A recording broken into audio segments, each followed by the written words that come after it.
আজ জুমার দিন যদি কোনো ব্যক্তি এই 13টি আমল করতে পারে ইনশাআল্লাহ তাআলা রব্বুল আলামিন তাকে মৃত্যুর পর জান্নাত দান করবেন ইনশাআল্লাহ। প্রিয় দর্শক, জুমার দিনটি অনেক দামি একটি দিন। নবীজি সাল্লাল্লাহু আলাইহি ওয়াসাল্লাম বলেছেন, জুমার দিনটি হলো গরিবের জন্য হজের দিন। অন্য হাদিসের মধ্যে এসেছে, নবীজি সাল্লাল্লাহু আলাইহি ওয়াসাল্লাম বলেছেন, জুমার দিনটি হলো ঈদের দিন। সুবহানাল্লাহ। তাই প্রিয় দর্শক, আমার বিশ্বাস যে ব্যক্তি এই 13টি আমল করতে ইচ্ছুক সে আজকের ভিডিওটি সম্পূর্ণ দেখবে। এইখান থেকে প্রতিটি আমল অথবা দোয়াকে সুন্দরভাবে শিখবে। পরবর্তীতে নিয়মিত এই আমলগুলো অবশ্যই সে করবে ইনশাআল্লাহ। তো প্রিয় দর্শক, কোনো কথা বাড়াইব না, চলুন একে একে প্রত্যেকটি আমল অথবা দোয়ার সাথে আপনাদেরকে পরিচয় করিয়ে দেই। 1 নম্বরে যে আমলের কথা বলবো সে আমলটি হলো, নবীজি সাল্লাল্লাহু আলাইহি ওয়াসাল্লাম মেরাজের মধ্যে গেলেন। মেরাজে যাইয়া তিনি জান্নাতকে ঘুরে ঘুরে দেখলেন।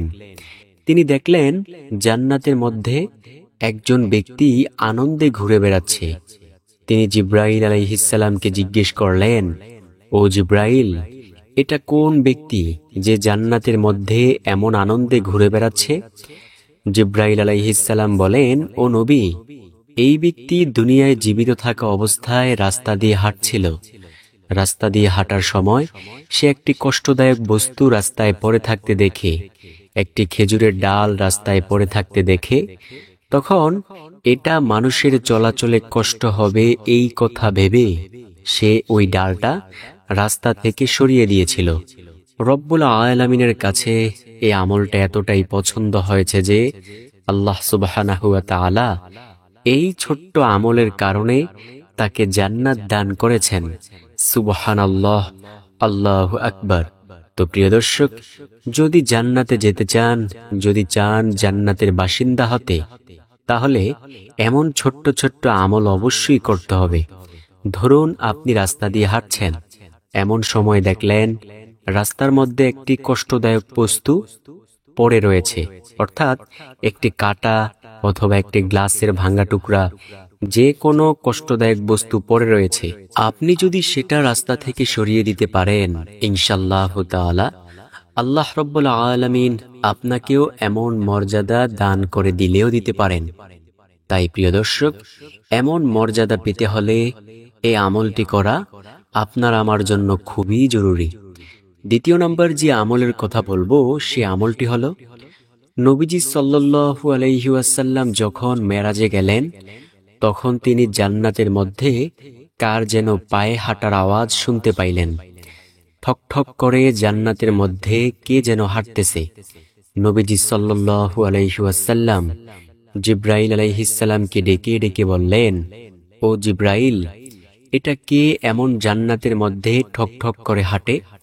জিব্রাইল আলাইহিস সালাম বলেন, ও নবী, এই ব্যক্তি আপনার প্রিয় সাহাবী বেলাল রাদিয়াল্লাহু তাআলা আনহু।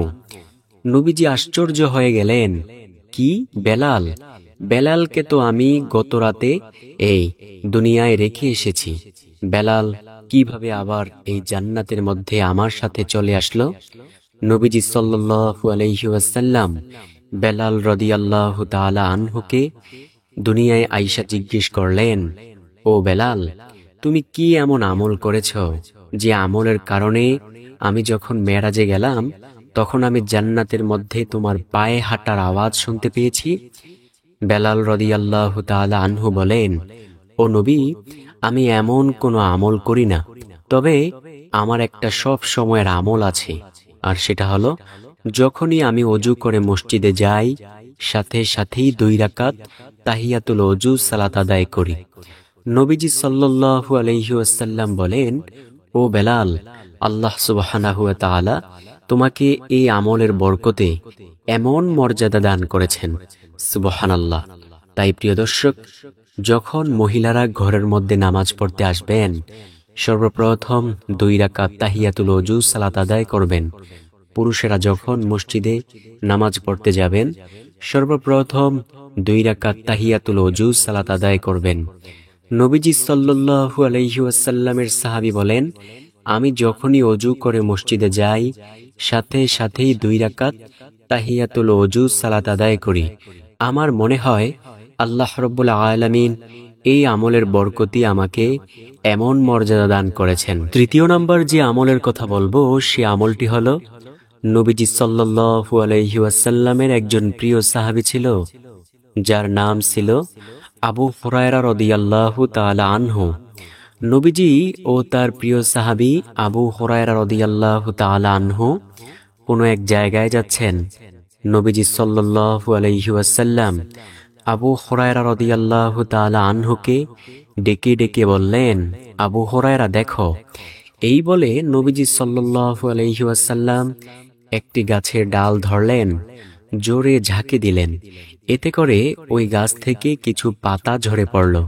নবীজি সাল্লাল্লাহু আলাইহি ওয়াসাল্লাম বলেন, ও আবু হুরায়রা শোনো, এই যে আমি ঝাঁকি দেওয়ার কারণে কিছু গাছের পাতা ঝরে পড়ল।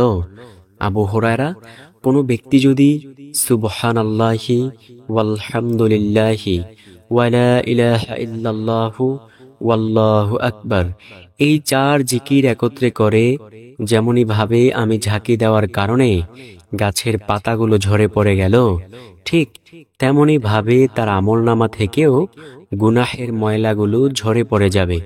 সুবহানাল্লাহ। তাই প্রিয় দর্শক, নবীজি আরেকটি হাদিসের মধ্যে বলেন, কোনো ব্যক্তি যদি এই 4 জিকির একত্রে করতে পারে, যেমনি ভাবে শীতকালীন সময়ে গাছের পাতাগুলো ঝরে পড়ে যায়, ঠিক তেমনি ভাবে রব্বুল আলামিন তার আমলনামা থেকেও গুনাহের ময়লাগুলো ঝেড়ে ফেলে দিবেন। সুবহানাল্লাহ। তাই আমরা প্রতিনিয়ত পাঠ করার চেষ্টা করব, সুবহানাল্লাহি ওয়ালহামদুলিল্লাহি ওয়ালা ইলাহা ইল্লাল্লাহু ওয়াল্লাহু আকবার। ইনশাআল্লাহ যেমনি ভাবে শীতকালীন সময়ে গাছের পাতাগুলো ঝরে পড়ে যায়, ঠিক তেমনি ভাবে রব্বুল আলামিন আমাদের আমলনামা থেকেও গুনাহের ময়লাগুলোকে ঝেড়ে ফেলে দিবেন। সুবহানাল্লাহ, আল্লাহু আকবার। চতুর্থ নাম্বার যেই আমলের কথা বলবো, নবীজি সাল্লাল্লাহু আলাইহি ওয়াসাল্লাম একজন এতিমকে কাছে পাইলেন। ওই এতিমকে কাছে পাইয়া নবীজি তার মাথায় একটু হাত বুলিয়ে দিলেন।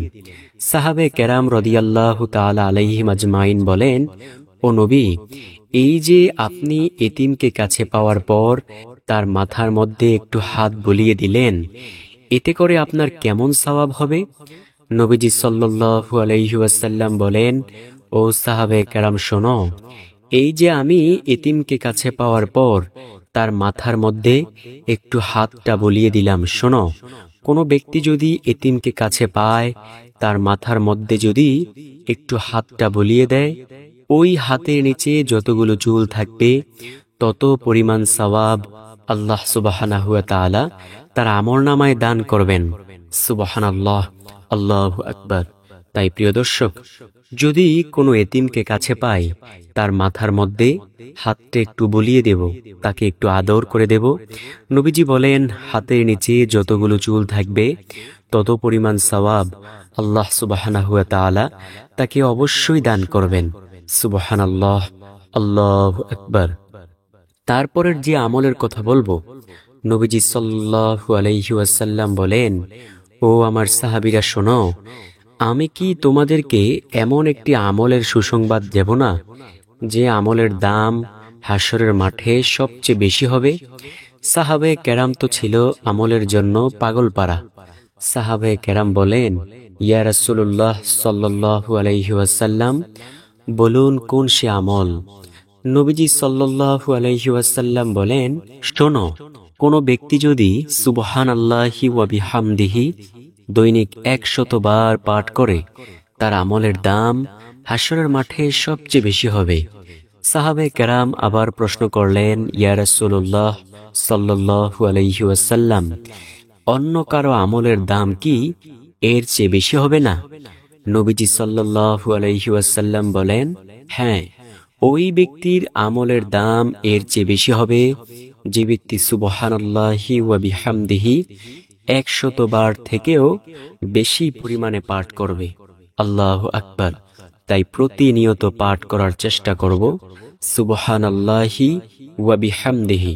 ইনশাআল্লাহু তাআলা আল্লাহ রাব্বুল আলামিন আমাদের আমলের দাম হাসরের মাঠে সবচেয়ে বেশি করে দিবেন ইনশাআল্লাহ। এছাড়াও নবীজি সাল্লাল্লাহু আলাইহি ওয়াসাল্লাম বলেন, যে ব্যক্তি প্রতিদিন 100 বার বলবে সুবহানাল্লাহি ওয়া বিহামদিহি, তাহলে তার গুনাহের পরিমাণ যদি সমুদ্রের ফেনা রাশির সমতুল্য হয়ে থাকে, তারপরেও আল্লাহ সেই গুনাহগুলোকে ক্ষমা করে দিবেন। সুবহানাল্লাহ, আল্লাহু আকবার। তাই প্রতিনিয়ত বেশি বেশি পরিমাণে পাঠ করার চেষ্টা করব সুবহানাল্লাহি ওয়া বিহামদিহি। ইনশাআল্লাহু তাআলা আল্লাহ রাব্বুল আলামিন আমাদেরকে অবশ্যই নেককার জিন্দেগি দান করবেন ইনশাআল্লাহ, ইনশাআল্লাহ। ষষ্ঠ নাম্বার যে আমলের কথা বলবো, নবীজি সাল্লাল্লাহু আলাইহি ওয়াসাল্লাম সাহাবে কেরামদেরকে ডেকে ডেকে বললেন, ও সাহাবে কেরাম শোনো, কোন ব্যক্তি যদি সূরাতুল ইয়াসিন একবার সম্পূর্ণ পাঠ করতে পারে, আল্লাহ রাব্বুল আলামিন তাকে পবিত্র কুরআনুল কারীম 10 বার সম্পূর্ণ খতম করার সমান সওয়াব দিয়ে দেন। সুবহানাল্লাহ। নবীজি সাল্লাল্লাহু আলাইহি ওয়াসাল্লাম বলেন, ও সাহাবে কেরাম শোনো, কোন ব্যক্তি যদি সূরাতুল ইয়াসিন একবার পাঠ করতে পারে, আল্লাহ রাব্বুল আলামিন তাকে পবিত্র কুরআনুল কারীম 10 বার খতম করার সমান সওয়াব দিয়ে দেন। সুবহানাল্লাহ। তাই আমরা প্রতিনিয়ত এই আমলটি করার চেষ্টা করব ইনশাআল্লাহ। আল্লাহ আমাদেরকে সেই তৌফিক দান করুক, আমিন সুম্মা আমিন। তারপরের সপ্তম নাম্বার যেই আমলের কথা বলবো, সে আমলটি হলো, নবীজির সামনে কিছু সাহাবে কেরাম বসা ছিলেন।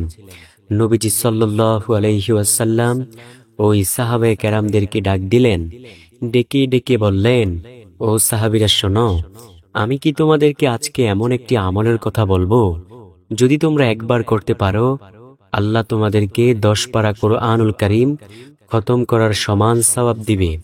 যদি তোমরা 2 বার করতে পারো, আল্লাহ তোমাদেরকে 20 পারা কুরআনুল কারীম খতম করার সমান সওয়াব দিবে। যদি তোমরা 3 বার করতে পারো, আল্লাহ রাব্বুল আলামিন তোমাদেরকে সম্পূর্ণ কুরআনুল কারীম খতম করার সমান সওয়াব দিবে। সাহাবে কেরাম রাদিয়াল্লাহু তাআলা আলাইহিম আজমাইন তো ছিল আমলের জন্য পাগল পারা। ওনারা বলতেছেন, বলুন ইয়া রাসূলুল্লাহ সাল্লাল্লাহু আলাইহি ওয়াসাল্লাম, কোন সে আমল? নবীজি বলেন, যদি কোনো ব্যক্তি সূরাতুল ইখলাস একবার পাঠ করতে পারে, আল্লাহ রাব্বুল আলামিন 10 পারা কুরআনুল কারীম খতম করার সমান সওয়াব দিয়ে দিবেন। যদি কেহ 2 বার পাঠ করতে পারে, আল্লাহ রাব্বুল আলামিন 20 পারা কুরআনুল কারীম খতম করার সমান সওয়াব দিয়ে দিবেন। যদি কেহ 3 বার পাঠ করতে পারে, আল্লাহ সুবহানাহু ওয়া তাআলা সম্পূর্ণ কুরআনুল কারীম খতম করার সমান সওয়াব দিয়ে দিবেন। সুবহানাল্লাহ। তাই প্রিয় দর্শক, প্রতিনিয়ত সূরাতুল ইখলাস পাঠ করার চেষ্টা করব ইনশাআল্লাহ। নবীজি সাল্লাল্লাহু আলাইহি ওয়াসাল্লামের কাছে এক ব্যক্তি আয়েশা বলল, ইয়া রাসূলুল্লাহ সাল্লাল্লাহু আলাইহি ওয়াসাল্লাম, আমি সূরাতুল ইখলাসকে অনেক বেশি ভালোবাসি। নবীজি সাল্লাল্লাহু আলাইহি ওয়াসাল্লাম বলেন, শোনো, যদি তোমার অন্তরের কথাটুকু সত্যি হয়, মুখের কথাটুকু সত্যি হয়, তাহলে জেনে নাও, যে ব্যক্তি সূরাতুল ইখলাসকে ভালোবাসে, রব্বুল আলামিন তাকে ভালোবাসে। আর এই ভালোবাসার শেষ পরিণাম ফল হবে মহান মালিকের সেই জান্নাত। সুবহানাল্লাহ, আল্লাহু আকবার। যেই জান্নাতের ওয়াদা আল্লাহ রব্বুল আলামিন নিজে করেছেন। আল্লাহ বলেন, আমি আমার বান্দাবান্দীদের জন্য এমন জান্নাত বানিয়েছি, যেই জান্নাত সম্পর্কে তারা কোনোদিন কল্পনাও করেনি, চোখেও দেখেনি। এতটাই সুন্দর হবে সেই জান্নাত। সুবহানাল্লাহ, আল্লাহু আকবার। তাই প্রতিনিয়ত সূরাতুল ইখলাস পাঠ করার চেষ্টা করব। তারপরের যে আমলের কথা বলবো, সে আমলটি হলো, নবীজি বলেন, তোমরা বলো, রদিতু বিল্লাহি রাব্বা ওয়া বিল ইসলামি দীনা ওয়া বিমুহাম্মাদিন সাল্লাল্লাহু আলাইহি ওয়াসাল্লাম নাবিয়্যা ওয়া রাসূলা। নবীজি সাল্লাল্লাহু আলাইহি ওয়াসাল্লাম বলেন, যে ব্যক্তি বলবে রদিতু বিল্লাহি রব্বা, আমি আল্লাহ তাআলাকে রব হিসেবে, ওয়া বিল ইসলামি দীনা, ইসলামকে ধর্ম হিসেবে, ওয়া বি মুহাম্মাদিন সাল্লাল্লাহু আলাইহি ওয়াসাল্লাম নবিয়্যা ওয়া রাসূলা, নবী মুহাম্মদ সাল্লাল্লাহু আলাইহি ওয়াসাল্লামকে নবী ও রাসূল হিসেবে পেয়ে সন্তুষ্ট, যে ব্যক্তি এই কথা বলতে পারবে, রব্বুল আলামিন তার জন্য জান্নাতকে অবধারিত করে দিবেন। সুবহানাল্লাহ, আল্লাহু আকবার। নবীজি বলেন, ও আমার উম্মতেরা, তোমরা যদি এই বাক্যটুকু বলতে পারো, আল্লাহ সুবহানাহু ওয়া তাআলা তোমাদের জন্য জান্নাতকে অবধারিত করে দিবেন। আল্লাহু আকবার। তাই বেশি বেশি এটা পাঠ করার চেষ্টা করব ইনশাআল্লাহ। তারপরের যেই আমলের কথা বলবো, ৮ম নাম্বার আমল, নবীজি সাল্লাল্লাহু আলাইহি ওয়াসাল্লাম বলেন, তোমরা যে কোনো একটি ইস্তিগফার পাঠ করো। নবীজি বলেন, ও আমার উম্মতেরা শোনো, তোমরা যদি বেশি বেশি পরিমাণে ইস্তিগফারের আমল করতে পারো, আল্লাহ তোমাদের সব বিপদ আপদ, বালা মুসিবত দূর করে দিবেন, গায়বী খাজানা থেকে রিজিকের ব্যবস্থা করে দিবেন। সুবহানাল্লাহ। নবীজি বলেন, তোমরা বলো আস্তাগফিরুল্লাহ। সাহাবে কেরাম রাদিয়াল্লাহু তাআলা আলাইহিম আজমাইন বলেন, ও দুনিয়ার মানুষ শোনো, আমরা যখন নবীজি সাল্লাল্লাহু আলাইহি ওয়াসাল্লামের পেছনে নামাজ আদায় করতাম, তখন আমরা শুনতে পাইতাম নবীজি প্রত্যেক ফরজ নামাজের পর সালাম ফিরিয়ে ৩ বার বলতেন, আস্তাগফিরুল্লাহ, আস্তাগফিরুল্লাহ, আস্তাগফিরুল্লাহ। তাই আমরাও যদি নবীজিকে অনুসরণ কিংবা অনুকরণ করতে চাই, ৩ বার বলবো, আস্তাগফিরুল্লাহ, আস্তাগফিরুল্লাহ, আস্তাগফিরুল্লাহ, ইনশাআল্লাহ। ৯ম নাম্বার যেই দোয়ার কথা বলবো, সেই দোয়াটি হলো, নবীজি সাল্লাল্লাহু আলাইহি ওয়াসাল্লাম বলেন, তোমরা বেশি বেশি পরিমাণে বলিও, সুবহানাল্লাহি ওয়া বিহামদিহি, সুবহানাল্লাহিল আযীম। নবীজি বলেন, যে ব্যক্তি এটা বলবে ১০০ বার দৈনিক, রব্বুল আলামিন তার গুনাহগুলো ক্ষমা করে দিবেন, যদিও সেই গুনাহের পরিমাণ সমুদ্রের ফেনা রাশির সমতুল্য হয়ে থাকে। সুবহানাল্লাহ। এছাড়াও নবীজি বলেন, এই দুনিয়াতে যত কিছুই তুমি দেখতে পাও, সব কিছুকে যদি একটি পালায় রাখো, সুবহানাল্লাহি ওয়া বিহামদিহি, সুবহানাল্লাহিল আযীম, এই বাক্যটাকে যদি আরেক পালায় রেখে ওজন দিয়ে দাও, তারপরেও এই বাক্যের ওজনের সমতুল্য হবে না। সুবহানাল্লাহ।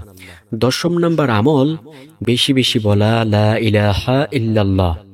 নবী মূসা আলাইহিস সালাম আল্লাহ তাআলাকে বলতেছেন, আল্লাহ, আপনি আমাকে এমন একটি বাক্য অথবা কালিমা শিক্ষা দেন, যাতে আমি ওই বাক্য দিয়ে আপনাকে ডাকতে পারি।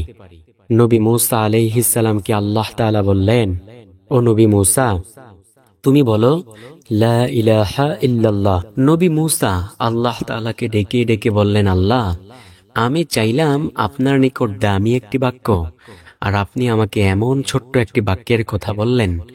আল্লাহ তাআলা বলেন, ও নবী মূসা, তুমি এই বাক্যটাকে ছোট মনে করিও না।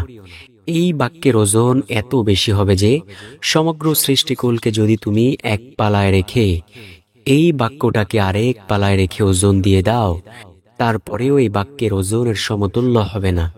সুবহানাল্লাহ। নবীজি বলেন, যার জীবনের শেষ কথা হবে লা ইলাহা ইল্লাল্লাহ, সে জান্নাতি হবে। সুবহানাল্লাহ, আল্লাহু আকবার। ১১ নাম্বার জিকির, বেশি বেশি সুবহানাল্লাহ বলা। নবীজি সাল্লাল্লাহু আলাইহি ওয়াসাল্লাম বলেন, যে ব্যক্তি একবার সুবহানাল্লাহর আওয়াজ দেয়, ৭ আসমান ও ৭ জমিনের মধ্যবর্তী যত ফাঁকা জায়গা রয়েছে, সব জায়গাগুলো আল্লাহ সুবহানাহু ওয়া তাআলা নেক দ্বারা পরিপূর্ণ করে দেন। সুবহানাল্লাহ। ১২ নাম্বার যে জিকিরের কথা বলবো, সেটা হলো আলহামদুলিল্লাহ বলা। আল্লাহ বলেন, যে আমার নেয়ামত পেয়ে নেয়ামতের শুকরিয়া আদায় করে, আমি তার নেয়ামতকে বৃদ্ধি করে দেই। ১৩ নাম্বার আমল হলো নবীজির প্রতি যে কোনো একটি দরুদ পাঠ করা, সবচেয়ে ছোট্ট দরুদ সাল্লাল্লাহু আলাইহি ওয়াসাল্লাম, এটা বলা। আসুন প্রিয় দর্শক, এই ১৩টি আমল এই জুমার দিনে অবশ্যই করি ইনশাআল্লাহ। যদি ভালো লাগে ভিডিওটি প্রিয়জনের কাছে শেয়ার করতে ভুলবেন না। ভালো থাকুন, সুস্থ থাকুন।